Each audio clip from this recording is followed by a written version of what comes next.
Welcome, denizens of the night, to Fangs After Dark. Tonight, I wanted to discuss with you how you can run your elders mechanically in V5. It has been expressed by the community that elders don't have a lot of support in the V5 system, and a lot of us have to find workarounds, homebrews, things of that nature to help us express our elders in our own unique ways at our tables. Well, tonight I wanted to give you 5 tips on what you can do with the V5 system mechanically to help you portray your elders in the game, whether you are running it or perhaps even playing it, depending on your table. So, strap in and let's go. Number 1. This one's probably the lowest hanging fruit, and that is the fact that V5 actually already has a system in place that you can use to help you portray your elders, and that is the blood potency and generation system.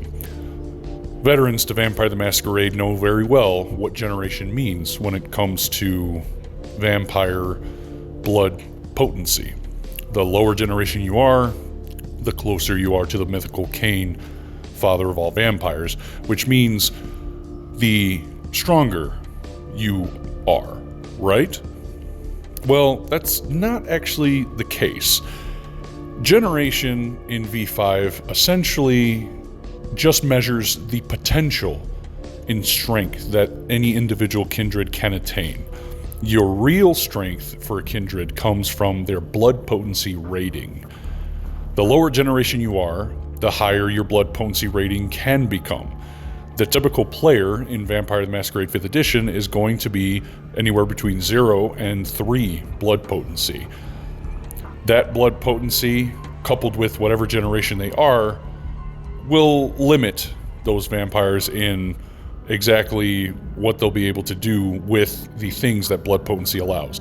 Blood potency affects things such as blood surge, which is a physical buff or social or mental buff. It applies to all of those roles, and the dice bonus that you get from it is based on your blood potency.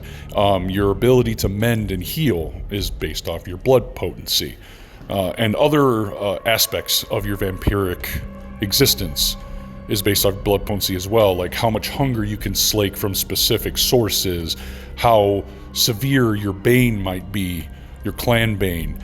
But blood potency is tied into generation in the way that generation limits how high your blood potency can actually go. You want lower generation to be able to get higher blood potency. The typical generation range in V5 for the average player won't allow you to go higher than a 4 at most, while older generation vampires can go all the way up to 5, 6, 7, 10 being the highest. But that is something that you should consider when it comes to how to portray your elders. Higher blood potency allows them to add greater bonuses to their die pools depending on what's going on. So, for example, let's say you have some vampire who is a more social or mental type of individual, but they are an elder. And let's say they have a static die pool for physical, combat at a 4, right? You got a neonate that thinks they can step up to this person. They think that they look like a punk, and they think they can actually do something physically to them. And then when they finally get into the scrap, that elder pops a blood surge. Now their die pool of 4 becomes a die pool of, 9 or 8. Which is a very large bonus, even if they themselves aren't specifically well suited to combat. And that can throw a lot of younger vampires for a loop, especially if the elder in particular looks weak. But that is also the ignorance that exists within younger vampires. They don't really know what's out there. They don't know what older elders are capable of. And you can really add that punch to your elder just by doing blood surge or blood potent, of the things for blood potency. And it's a system that is often overlooked, I think, but it is there, and it's already built into the game, so do not discount that one. Number 2, don't limit the amount of powers that an elder can have per discipline.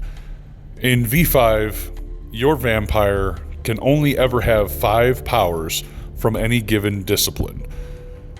Well, an elder definitely has a lot more time on their hands to learn and adapt to new things. So who's to say that they can't have multiple powers from the same discipline above level 5? Maybe they have all the level 5 powers. Maybe they have every power available in a specific discipline if they're that much of a hard ass on that discipline. And that's something that you can use to give your elder a little bit more oomph. Don't limit yourself to only 5 powers. Give them all the powers. Give them more than one in a specific level. You know, in older systems, we had powers above level 6, above level, 7, things of that nature. So you can just kind of consider it to where, if a vampire elder has like 6 or 7 powers from a specific discipline suite, then, that's their elder level kicking in, right? And one thing to also consider is that amalgams exist, and there are quite a few powers that I've seen that I think have been rehashed from older elder level powers from the older systems. Like Flick, for example. I believe that power is now in V5 as something that any vampire can get. Obviously it's toned down, but it's there. So don't limit yourself to only 5 powers per discipline. Go ham.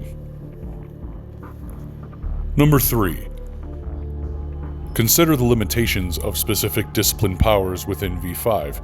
There are quite a few discipline powers that are limited to only affecting certain kinds of targets, only doing damage to certain kinds of targets, specific kinds of damage between different kinds of targets, things like that.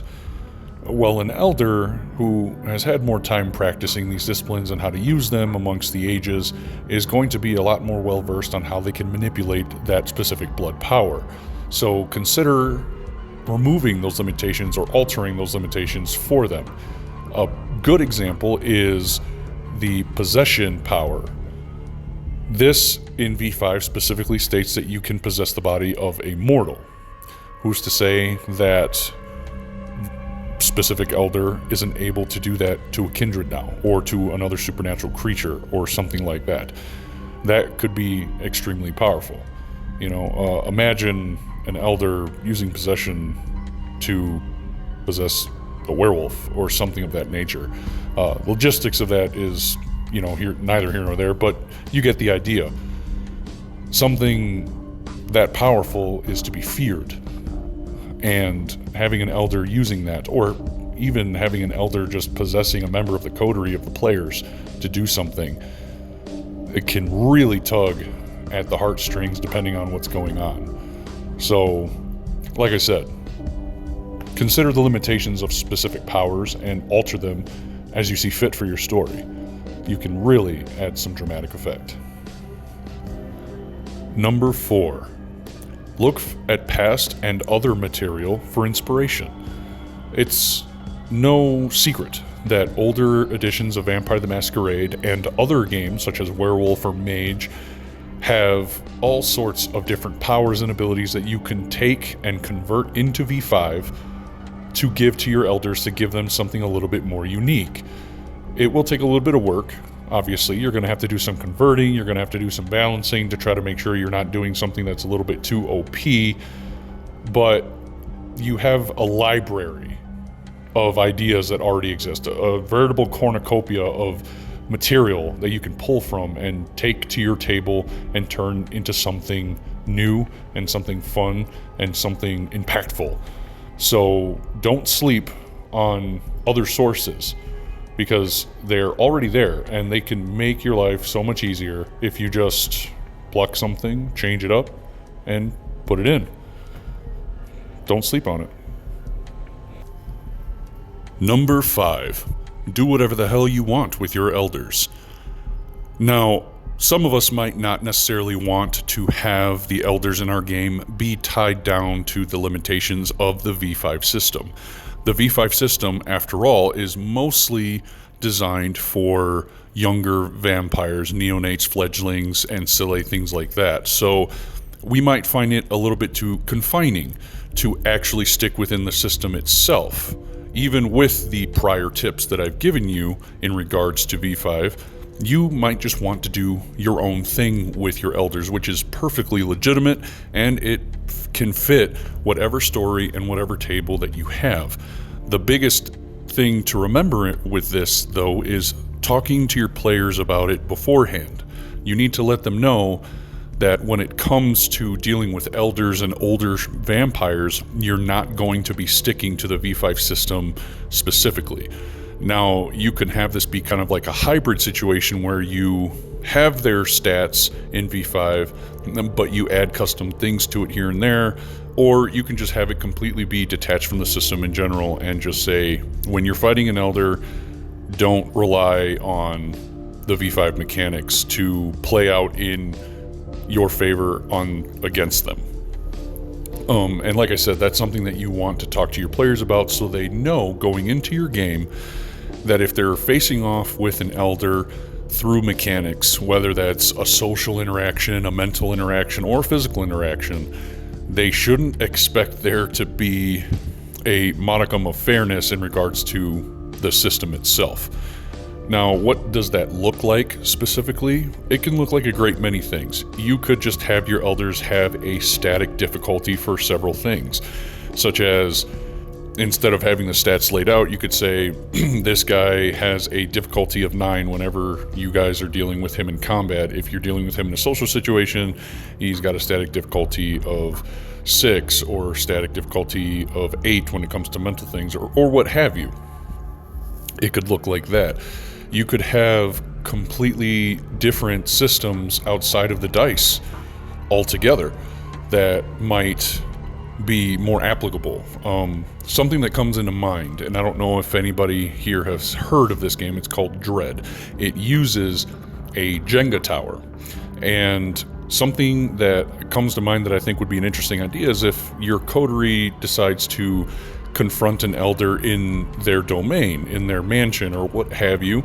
A cool little mechanic you could have is as they're going through this mansion or this place, trying to find the elder, trying to trap them, trying to corner them, they have to pull from this Jenga tower, and the more wobbly the Jenga tower gets, the more tension is built up, and whoever ends up knocking the tower over has something horrible happen to them on behalf of the elder. And that's something fun you can do for maybe a one-shot scenario or something like that. So those examples are things that you can do outside of like the overall V5 mechanics that can really give you a nice punch for your elders, can really display their power, display their age, their ancient knowledge, their superiority, the oppressiveness that they represent in your games.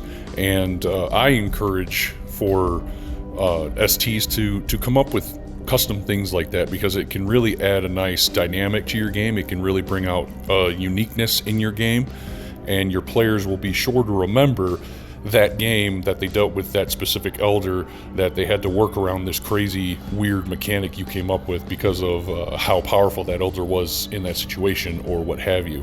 So don't be afraid to try to come up with your own things completely outside of the scope of the system. I know that might take a little bit more work, it might take a little bit more creative juices to do, but I don't think you'll regret it if you put in the effort for it, especially if the elder is supposed to be the big bad of the chronicle that you have going on. Those were 5 tips on how to portray elders mechanically in your V5 game. Hopefully you guys found these tips useful. Hopefully they shed some light on a little bit more creative things you could be doing, things you might not have thought about, things you might have overlooked, or just, gave you a little bit more confidence in doing some of the things that you already knew you could do. You just didn't think you could do them or didn't want to do them. Either way, I hope that this video was useful for you guys, and I will be coming out with more tips and tricks in the future, so please stay tuned. Like and subscribe if you enjoyed the video, and I will see you guys at the next one. And remember, nothing good ever happens after dark.